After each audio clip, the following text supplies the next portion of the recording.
Bienvenidos a Doom and Stone Latinoamérica. Mi nombre es Román Tamayo y es un placer estar con todos ustedes en esta serie de entrevistas especiales. El día de hoy vamos a viajar hasta Alemania a entrevistar a una de las bandas pioneras fundadoras del stoner rock en aquel lugar.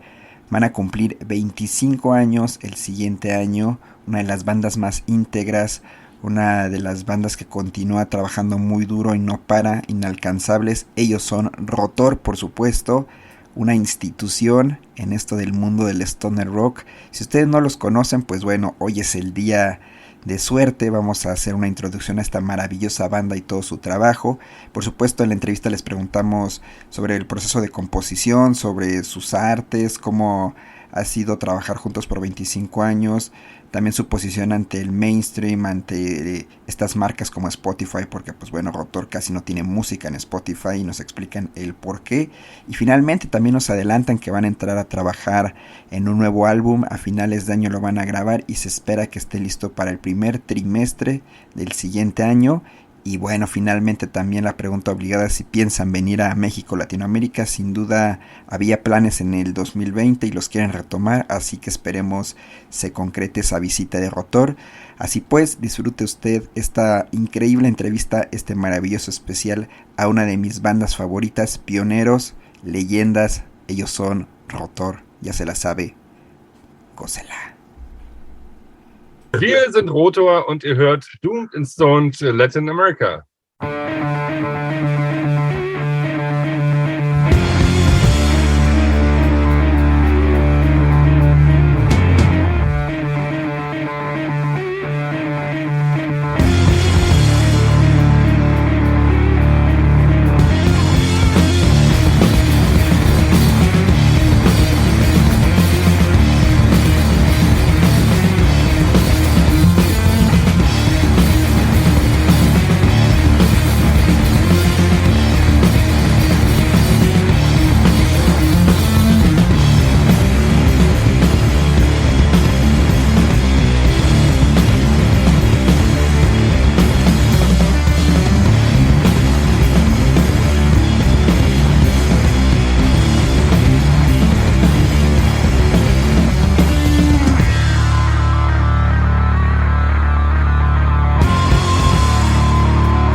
Hello guys, welcome to Doom and Stone Latin America. It's a pleasure to talk with you. How are you?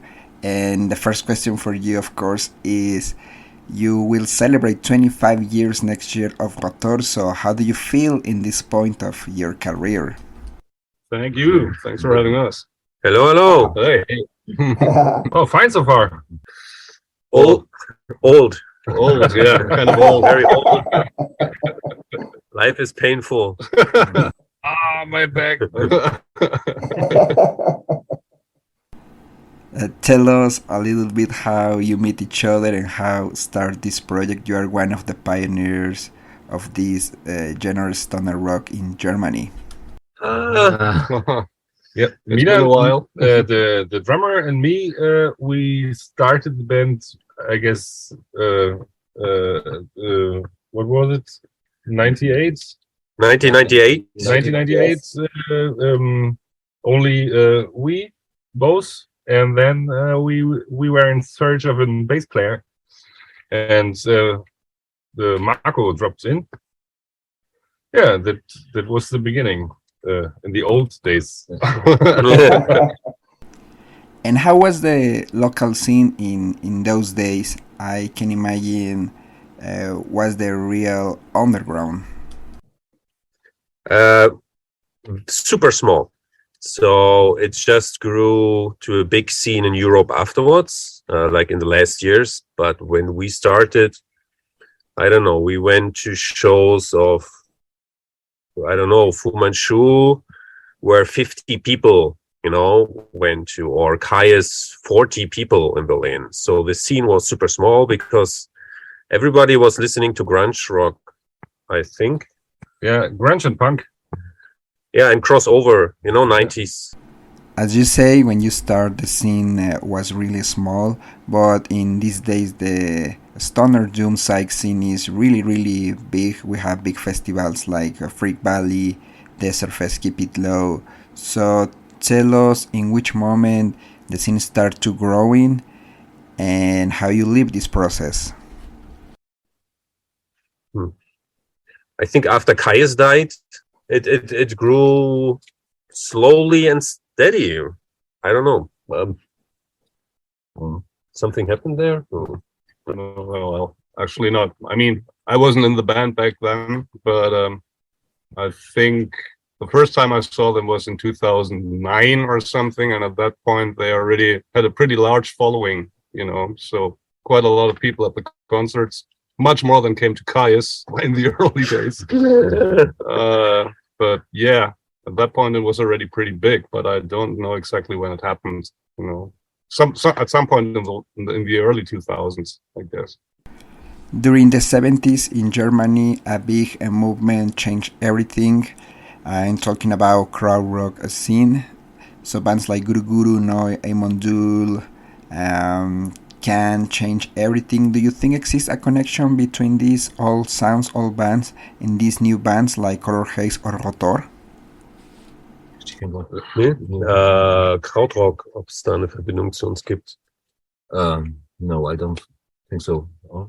But when we were young, I think all three of us, we went to the Burg Herzberg Hippie Festival. I don't know if you know it. I think we were 17 years old. Yeah, and saw Gong and Guru Guru. So we saw them there. Yeah. I don't know. Is there an influence? No. I like krautrock. It's good for jamming, You just need one part and then you relax and just do your thing. But yeah, Rotor is a bit different. So yeah. You released 6 albums so far, and my favorite, of course, is Rotor 4. And I'm curious how you record this album. How was the process to create the songs of this masterpiece? Well, we went to a studio. Hey, that's all information. It's mysterious. We need to keep the secret. No, actually, it was a studio of friends of us in Oldenburg, Germany. Friends of us playing in the band Kugens Bluff. They recorded an album there. And then we decided, wow, it sounds good. A nice guy is there, so let's try it out. Yeah, and I don't know what you want to know. We play live always, so we never play we always play together, right? With this kind of music, it makes sense.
This is a tricky question for you guys.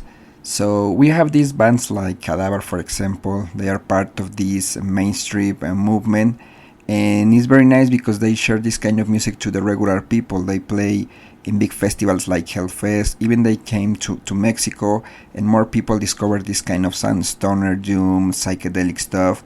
And after almost 20 years, you decide to stay in the underground. You are a legend, and everybody knows your name in the underground scene.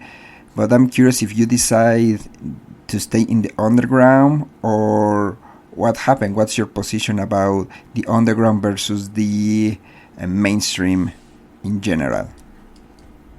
I guess it's not really a decision to stay underground. But yeah, I guess every one of us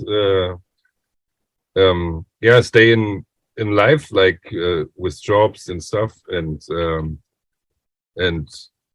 music is for sure important for everyone, but not the main thing to tour your ass off or something. And with this kind of music, you can't make any other thing than underground music. And it's instrumental also, so without voice, it's not so easy. Well, this question is very strange. And in South America and in Mexico, a lot of bands dream to play in big festivals like Freak Valley, Desert Fest, Keep It Low, or Stoner from the Underground. You play in almost all these festivals, sometimes as headliners. So the question is if you still feel excited to play in these festivals, or if you dream to play in other ones, maybe travel to other countries, or I know, maybe the United States, Mexico, or something like that. Well, normal, not exactly, but we're currently preparing for Stone from the Underground, which is a pretty big thing, and I'd say that preparing for such a show is different than preparing for a normal club show, so you want to be as compelling as possible, let's say it like that, so yeah, it's maybe different, but on the other hand, we already played there 2 or 3 times, so the first time is always the best. So yeah, we would love to come to Mexico for some festivals. Of course, talking about this topic, the question is if you want any plans to come to Mexico or South America someday. Yeah, we wanted to come in 2020, but then came this virus, and we have planned with this. I think we were in contact. I don't. You or your brother, I don't know, or Matteo. Yes. Yeah, that was the plan before the COVID appears, but hopefully we can manage the way that you can come to play here in Mexico. The scene here is very small, but the crowd is amazing, the people is so friendly, also the food is delicious. So hopefully we can manage something to bring you. And now let's talk about your favorite movies and books. So recommend us some of your favorites, please. So let's start with books, huh? Yeah. Oh no. Well, Marco seems to be into the science fiction stuff. That's all I know. Yeah. I read every science fiction book. Great. We know the future, right? We know the future. We know the future. Yeah, here's Legasthenic. Yeah. I can't read. I only write. Yeah. Songs. Or riffs. So that guy is actually a trained educator. He works at a school, but he can't read. Yeah, that's exactly. Very different ones, I would say. Yeah, probably. And how about music? Do you have any favorite bands or songs? Oh, yeah, Michael Jackson. And Ja, wenn man dann gefragt wird, dann weiß man auch nicht. Ne? Yeah, I get a lot of different stuff, not stoner rock only. Yeah, I'm hanging also in the old stuff, and I don't listen to new music, or yeah, maybe my favorite music are CCR and something, and Neil Young, and also Kais and Fu Manchu. The old ones are very good stuff, but and nowadays I only listen to old music, not so many new stuff. And it's a very tricky question to answer, actually, because you never really think about it. But you know, when it comes to the whole underground thing that you mentioned, you often discover that there are so many amazing bands in that scene. You actually also spend some time listening to them, you know, and not only to the major label albums, you know. So, yeah.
Talking about tricky questions, do you know some bands from Mexico or Latin America?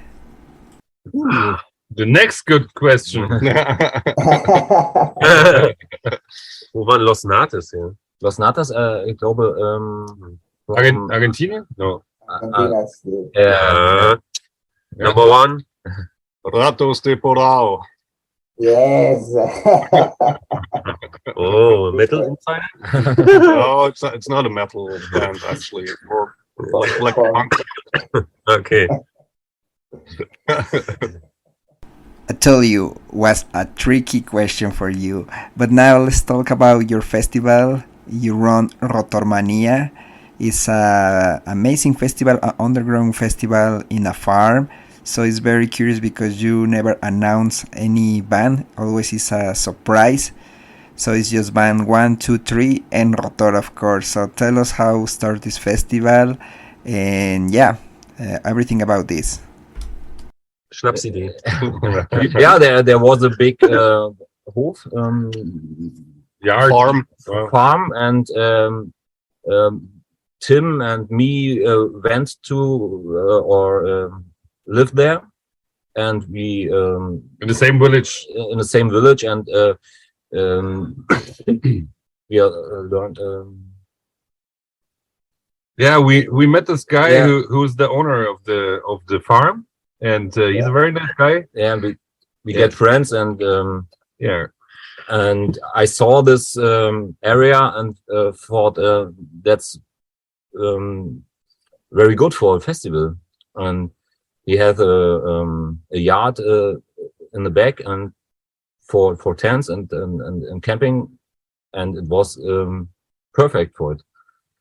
And so we did the first thing with I think 5 other bands or so in 2011 or so, and we are still in there and make it every year if there's no virus in the air. I hope so. If you are in Germany or in Europe, you are welcome. Yeah. I watch a few videos of you playing on live, and especially when you play the song Boyast, the people lose their mind. So I'm very curious about this song. So tell us the behind of this song, and how do you feel when you play it on live and the people start to lose their minds? So I can imagine you feel a connection with the audience when you play it. Well, it feels good for sure. Yeah, the most people know this song, and if you start, the song starts very not powerful, right? Yeah, the feedback is on point. If you start this song, the feedback is on point, and yeah. Yeah, we It's still like to play this song, and this is good because I think now we need to play it every show, right? If we don't play it, I don't know. Some people disappointed. Yeah, a lot of people actually.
Hey, this is Lulu from Electric Moon and Worst Bassist Records. And you're listening to Doomed and Stoned Latino America. I hope you're all fine and be well, stay safe, have a good time.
In 2011, you released a live album, so this album represents perfectly the power of Rotor on live. So tell us about this album, behind this album, why you decide to record this live album, and why in this special festival.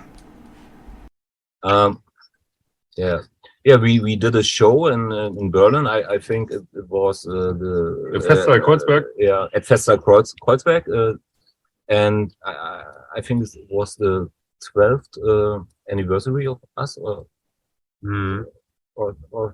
Something, yeah. Yeah, and some guys did record this thing and sent it to us, and it was very good. Yeah. In our ears, and the sound quality was very good, and we decided to make a mix and make a live album. It was a nice show. It was a nice show, and the recording was very good, and maybe one story. I think 1 year after or something, this venue was burned down by an accident. So Wow. this venue is not existing anymore. So there's still this name, but this is a new place, a bigger place. And the old venue, yeah, it was also our favorite place in Berlin to play. Yeah. That's why we Wow. all choose this. That's why I actually saw them for the first time, you know. It was really a very nice place, you know, with a gallery up there. Yeah. So it And was- he came after the show and Yeah. backstage. He was our groupie, you know. Yeah. But come on. Well, yeah. No more details, please. Alright, guys, now I want to ask you about the artwork of your last album, the number 6. Is very hilarious artwork. This guy with the keyboards and the cross behind and this Chinese sombrero. So tell us about this photo, the behind of this photo, and who is this guy? This is Ronald, our sound engineer and friend on the cover. Yeah. And we took this photo on a tour. It was, you know, just a photo. I think when we did this album, we had a lot of other plans for cover artworks, you know, serious stuff, like cool stuff. But this photo, you know, it was just too cool. I don't know. I think we played at an old church in Prague, you know, in the Yeah. Czech Republic, and there was that room back there with the cross, you know, and for some reason there was also an altar and a keyboard on that altar, you know, and so of course it was just perfect. And the set was also there. Yeah, the Chinese hat. You know, for some reason, I don't know why they found all that stuff in there, but it was worth a photo. Yeah, I And- think we stole the head, right? Yeah, Yeah. at some point. I love the artwork of that album. It's fantastic. And well, now I have this another tricky question for you actually. So you are an instrumental band, you don't have lyrics. So I want to know what is behind, or what is the concept behind your albums or your music in general. I mean, I know you love science fiction and it's very important for you, but I don't know if your music is inspired in science fiction, or you want to transmit any other message when you create these instrumental songs.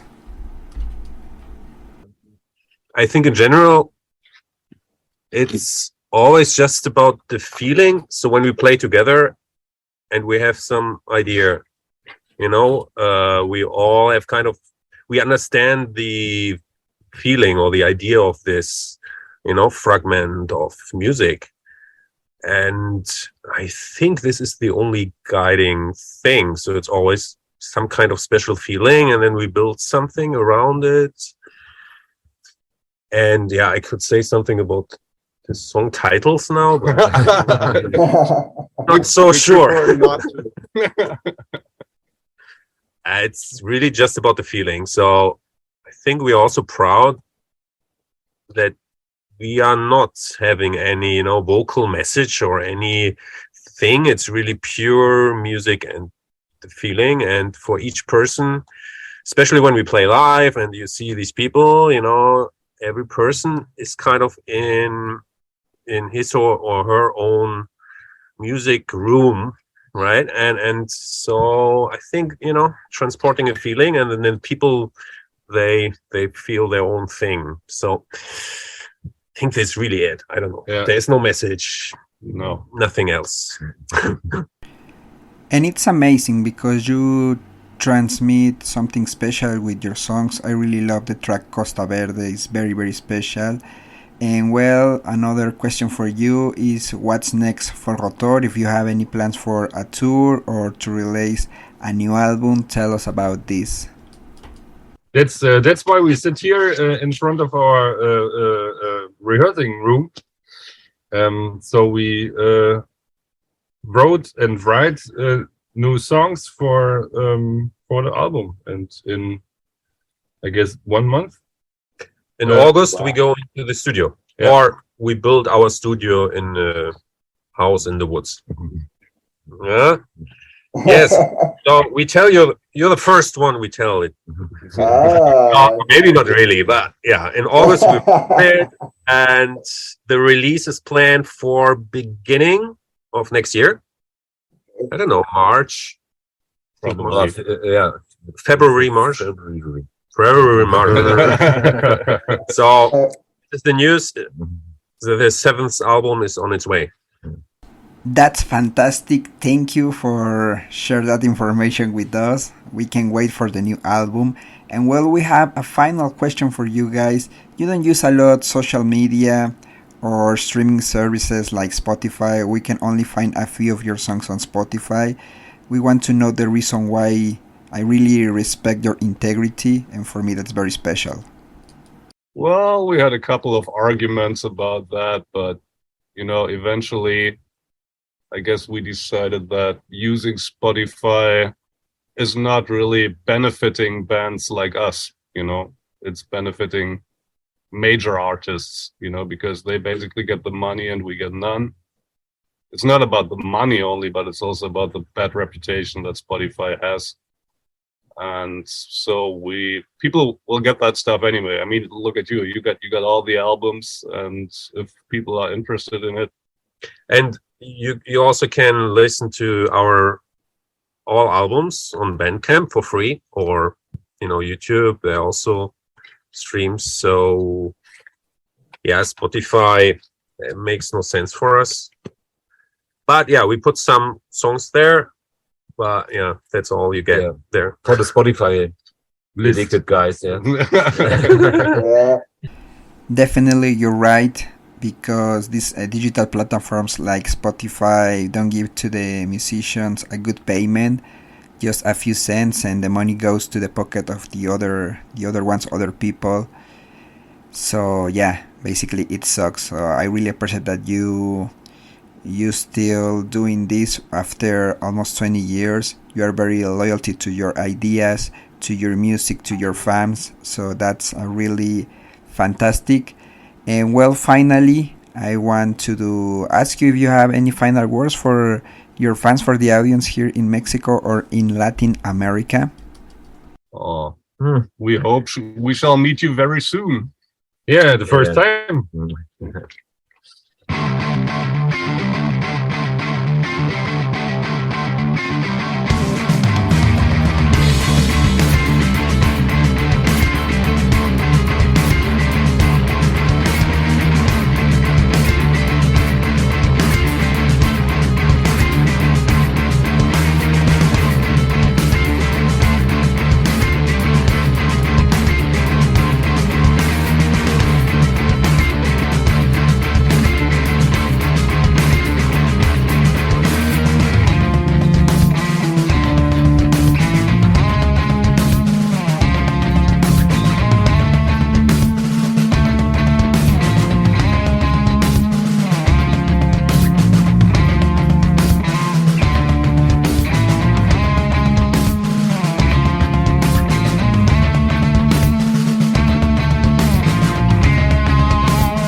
Hola, soy Juan de Vinum Sabati y Fumata y estás escuchando Doom and Stone Latinoamérica.